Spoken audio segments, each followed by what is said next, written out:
આપણે બનાવીશું મકાઈનો ચેવડો. તે માટે મેં મકાઈ બાફી લીધી છે. ટમેટાં અને કાંદા બંને સમારી લીધા છે. મીઠું, ધાણા, ચટણી બધું બનાવીને રેડી કર્યું છે.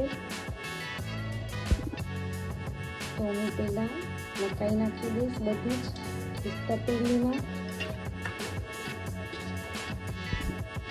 બધી મકાઈ તપેલીમાં લઈ લીધી છે. પછી બધા કાંદા પણ નાખી દઈશ,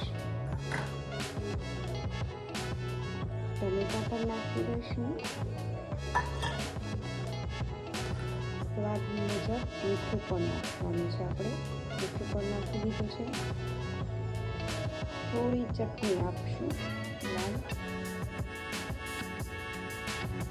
થોડા દાણા પણ નાખી દઈશું.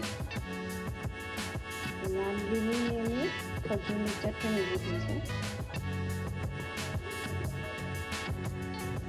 આંબલી અને ખજૂરની ચટણી પણ મેં લીધી છે, એ પણ નાખી દઈશું.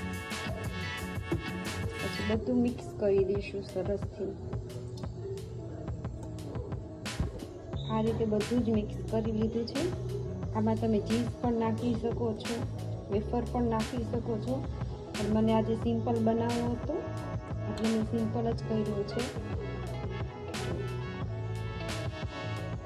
આલુ સેવ નાખી,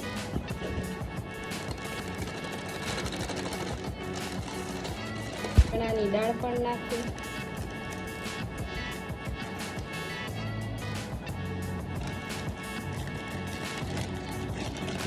થોડી ઓનિયન વેફર પણ નાખીશું.